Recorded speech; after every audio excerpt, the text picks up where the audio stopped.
Kaleidoscope, a weekly public affairs program brought to you in partnership with the Urban League of Greater Cleveland, Kaleidoscope Magazine, and News Channel 5. Hello, everyone, and welcome to the broadcast today. The Dominion Energyshare program is a last resort for those about to lose their natural gas service.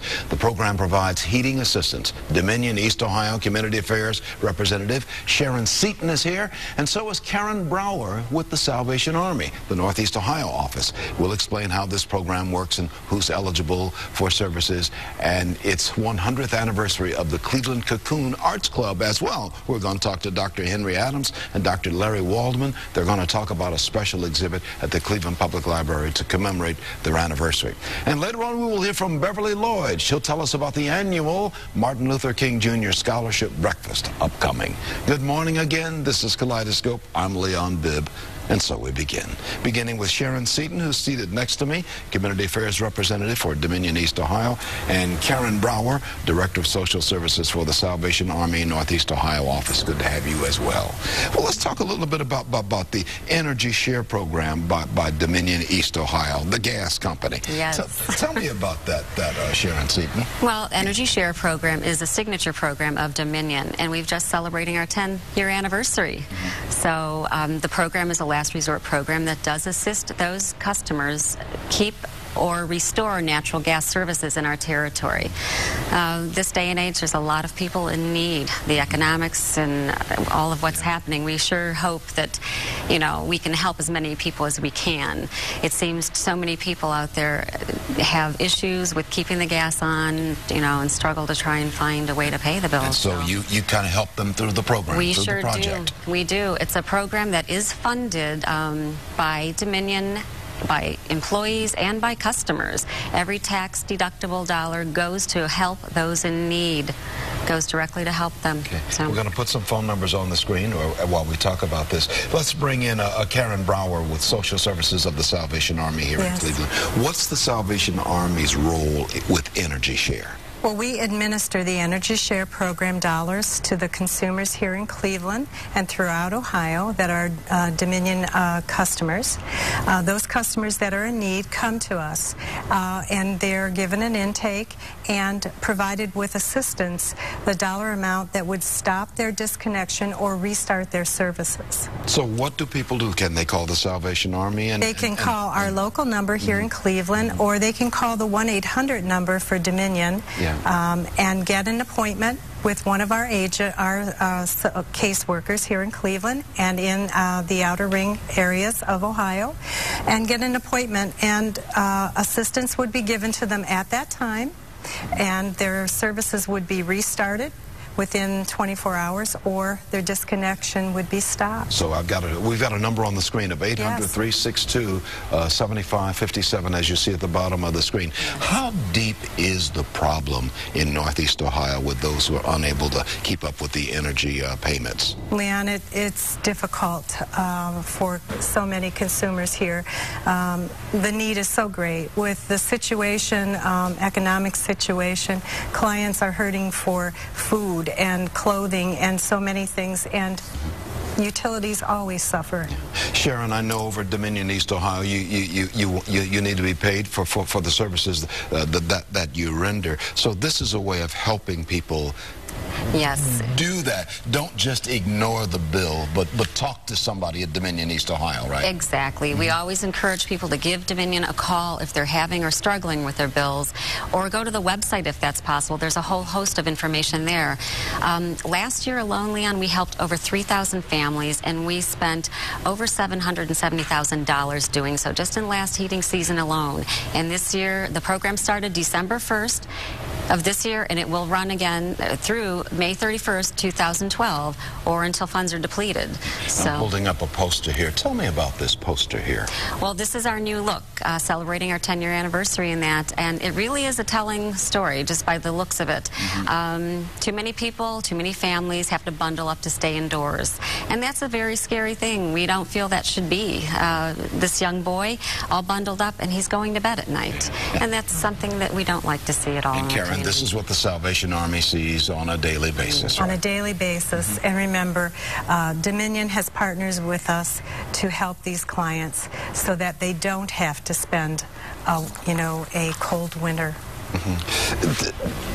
It is getting increasingly difficult as the economy spirals downward. Yes. Let's hope it's bouncing back. Many say it is beginning to bounce back, but even in good times, there have always been people who have been in need. Absolutely. Speak to that a little bit about the role of the Salvation Army, what you try to do. Well, the Salvation Army tries to help through providing food, shelter, clothing. With the help of Dominion, we're able to also include heat in their homes at this time. And the need is greater than ever.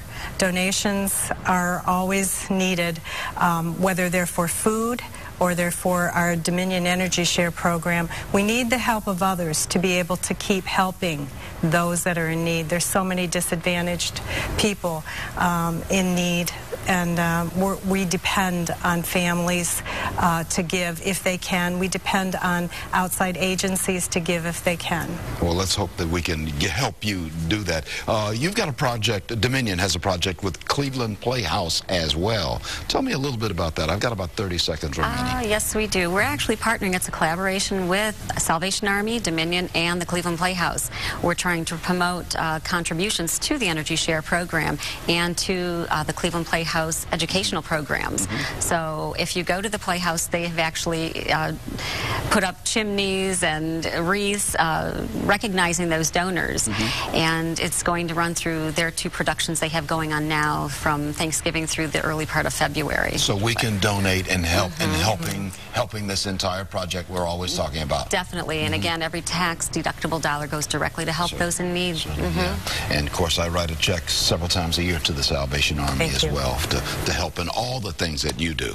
And I write you guys a check every month too as well. Yes, I know. And I appreciate that too for the help that you provide the house. It's good to have a warm house. I know we play with that, but it's good to have a warm house, and we want a warm house for everybody in Northeast Ohio. Yes, we do. Okay, thank you so much. Thank you. Sharon Seaton, Community Affairs Representative for Dominion East Ohio, and Karen Brower, Director of Social Services for the Salvation Army Northeast Ohio. Thank you so much for being on the broadcast. Thank you. I'm going to take a break. This is Kaleidoscope. I'll be right back after this. Thank you. Good to have you with us for Kaleidoscope today. An exhibit at the Cleveland Public Library celebrates the 100th anniversary of Cleveland's Kokoon Arts Club. Former curator of American art at the Cleveland Museum of Art and professor of American art at Case Western Reserve University, Dr. Henry Adams is here. And Kokoon Arts Club collector Dr. Larry Waldman are here also to talk about the Kokoon Arts Club and the exhibit. And Dr. Waldman is seated in the middle next to me, and Dr. Adams seated on the outside. Gentlemen, thank you so much for being with us. Yeah. Tell me, what is the Kokoon Arts Club? It was a club started, what is largely forgotten, is Cleveland was the center of the lithography trade worldwide, starting in the 1880s to the 1930s. And the artists at that time, before television, before the internet, before radio, it's the posters that sold the movies. And so we were a huge enterprise with over 1 million posters sold for each movie. And they were made, many of them were made right here. The vast majority of posters, we were the center worldwide with 2 big organizations, Otis Lithography and Morgan Lithography. And the artists in their spare time, a lot of them were immigrants. They were very talented, had been trained in Europe, wanted to start a modern art community right here in Cleveland in early 1910-11. And so to celebrate the 100th anniversary of the club, we have put together this wonderful exhibit at the Cleveland Public Library because the artists use the library for a resource for their artwork. Let's bring in Dr. Adams. He's going to tell us a little bit about this program at the library. Well, the Kokoon Club was founded so artists could draw together and exhibit their work, but the best-known aspect of this Kokoon Club was this extraordinary costume ball that they held each year, where they had outrageous costumes. And the first ball had something like 200 people, but by the 20s, 2,000 or 3,000 people were showing up to participate in this ball. And it was really this ball and the posters for it that introduced Cleveland to modern art. And you're going to talk about this on January the 30th at the Cleveland Public Library when you have your big Kokoon Club exhibit. Well, that's January 30th is when the exhibit closes. Yeah. When it closes, it goes, it's through January 30th. It's through January 30th. Yeah. When does it start? Already up. It's already up. It's running now. Yes. Now through January 30th. Okay. Right. Yeah. Let me update my notes here. You brought some pictures with you. Let's take a look at those pictures if the control room can take us there. What are we talking about right here when we look at these? This is the ball from the mid-20s, and it amazes people. This is from the newspapers, the Plain Dealer at the time, showing the costumes or lack of costumes that were worn at the party. And as people say, that's a party even nowadays we'd all be very interested to go to. The center of it, they were a Kokoon Club, and the imagery was from a cocoon. Art would be born in Cleveland, and so they had a woman dressed, in this case, as a butterfly, and that was the center part. She would come out of a cocoon, and that would start the ball every night. Dr. Adams, as we look through these, why is it important to study these and look at this? Well, the Kokoon Club, I think, was responsible for introducing the whole approach of modern art to Cleveland. And I think what was extraordinary about the ball is it sort of persuaded Clevelanders that modern art might be a bit crazy, but that it was fun and it was something that they didn't need to be afraid of, and that they could sort of join the party, as it were. So art is really based on, and you teach it over there at Case Western Reserve University, Professor. Art is based on what has gone before, and it advances, and advances. And the Kokoon Club stood particularly for an art that was very bold and colorful. Before that, landscape paintings had been very brown in tone, very sort of drab and Victorian to our taste today. And the Kokoon Club really introduced a new look to art in Cleveland. And because of the importance of posters in Cleveland, it really changed American visual culture. Dr. Waldman, I'm holding a book right here. Tell me about this book right here. Well, that's a book where Dr. Adams has written the essay explaining the history and the importance of art, not only in Cleveland, but in America. And it shows all the artwork that these artists, many of who are unknown nowadays, have created over time. And so much came out of Cleveland during that time period. Yes. I have interviewed people on a variety of subjects about turn-of-the-century Cleveland from 1900 to 1915. So much was happening here. What do you think was generating all of this? What was the impetus for all of this coming out of Cleveland? Well, we were the center of wealth and creativity in the country at that point, and people were coming not just from all over the country, but all over the world. And the range of artists and music and art and culture, as well as the different industries, the creation of the Cleveland Museum of Art, of the Cleveland Symphony, all these huge institutions. And what played a very important role is the Cleveland School of Art, which is now the Cleveland Institute of Art. Before a museum, they were really the center in putting on plays and other productions that were so invigorating to our community. Dr. Adams, let me put a phone number on the screen right now, 623-2818, 216-623-2818, as you tell us a little bit more about this exhibit which is going on at the main branch of the Cleveland Public Library now through January 30th. What do you want us to take away once we go there?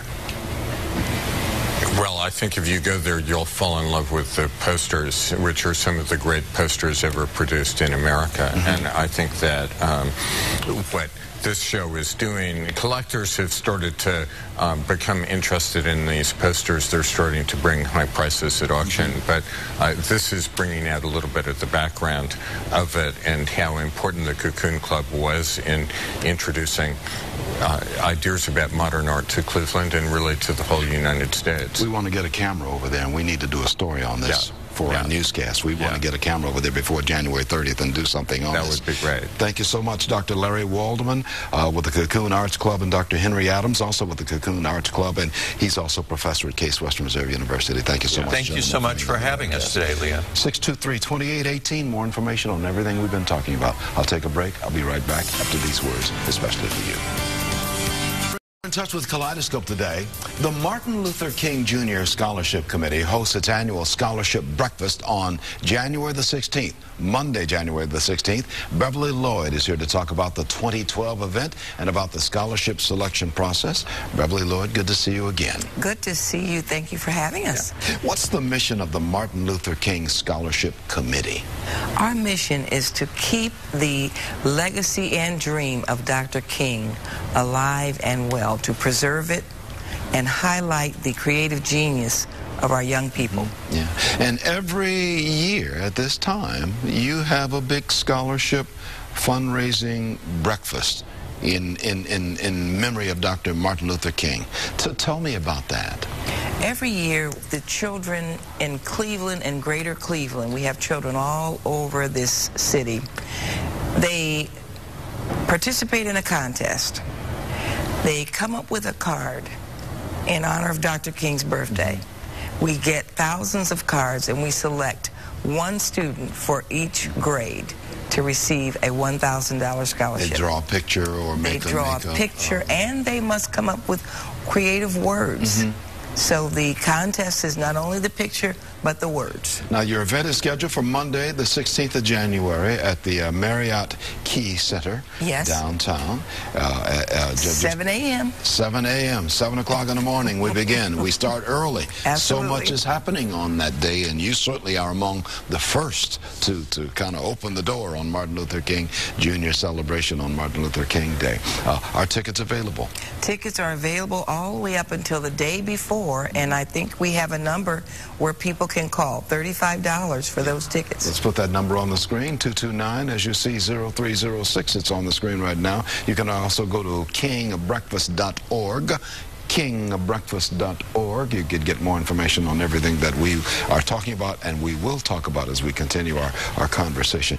Why do you think this is so vital to continue to do this? Dr. King said that it's almost always been the creative, dedicated minority that made the world a better place.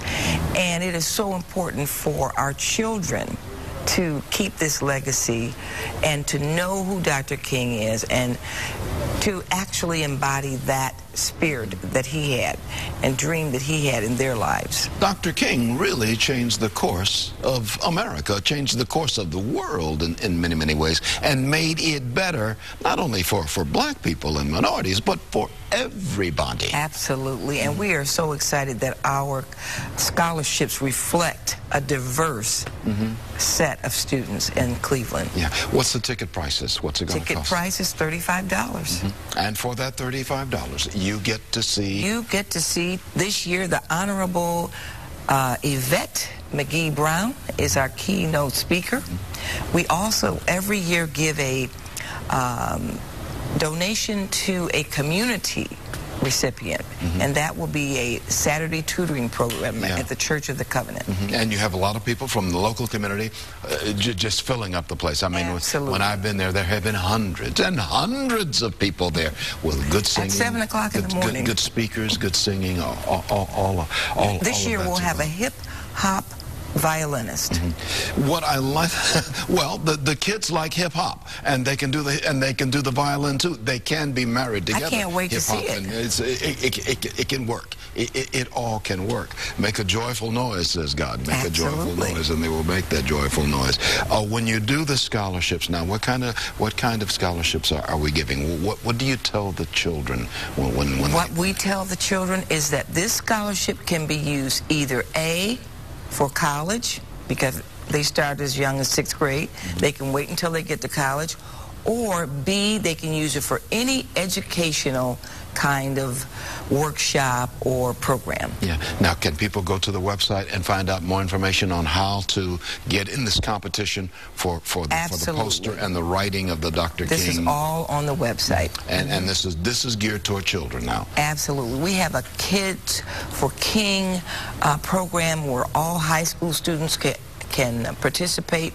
They can become a host or a hostess in the program, and any child from grades kindergarten to 12 can enter in this contest. Okay. And once again, the telephone number is 229-0306 in the 216 area code you see at the bottom of the screen, or kingbreakfast.org. Tickets are $35, and the big event will be Monday morning, January the 16th, on Martin Luther King Day itself, starting at 7 o'clock at the Marriott Key Center in downtown Love Cleveland. to see everybody there. Everybody's going to be there. I know you fill it up. It's wall-to-wall people, Yes, we and do. a good time is always had by all. Beverly Lloyd, good to see you again. Thank you so much for being on the broadcast. It's always good to be with you, Beverly. Okay, I'll take a break. I'll be back in just a moment. Marcia Maccabee of the Urban League with words of wisdom, her thoughts and commentary in just a moment. Everywhere I go, when I talk about Kaleidoscope, people always mention, well, how's Marcia Maccabee? I enjoy seeing Marcia on the broadcast from the Urban League. Its president and CEO, Marcia Maccabee. Thank you, Leon. They asked me about you as well, so it's a mutual thing. What are you thinking about today? Wow, you know, I'm thinking about this wonderful holiday season that we're in, and thinking about all the things that I'm thankful for. And I'm thinking about all of the blessings, both professionally and personally, and thinking about how far the Urban League has come. We've had a great year. We look forward to an exciting 2012 with our 95th anniversary year. We're thankful for TV5 and the support and the Kaleidoscope partnership that we have. And we just look forward to having a great 2012 year and continuing to do the work we do in this community. Do you find that people are collaborating more in these tough economic times, that organizations are working closer together to try and help people who are in need? I find that there are many who were already doing it, who have stepped up their game in that area, and folks that haven't done it before are finding out that that's the only way to survive. So yes, there's going to be, I think, an increase in that going forward. Do you get the sense that we're bouncing back economically in this community? I think so. I think so. I think it's going to be slow for us because we've had a lot of job loss and a lot of change in industry. But I'm seeing some positive indicators that things are moving in the right direction. And in our last 10 seconds, you are doing well with the Urban League. You've been on the job now a little less than 2 years. Yes. Things are working well for you? Things are working well. I'm excited. I'm stretching and growing more than I ever thought I would at this stage of life. And every day it's exciting and new. It's glad to have you on the broadcast. Many thanks, Marcia. That's going to do it. Kaleidoscope, a weekly public affairs program brought to you in partnership with the Urban League of Greater Cleveland, Kaleidoscope Magazine, and News Channel 5. The ideal bathroom for me is clean and elegant. I want my bath time to be relaxing. I don't want to see mildew stains or dirty tiles. The beauty of what Bathfitter does is that it's very easy to keep clean. I love coming in here and seeing a perfect bathroom. The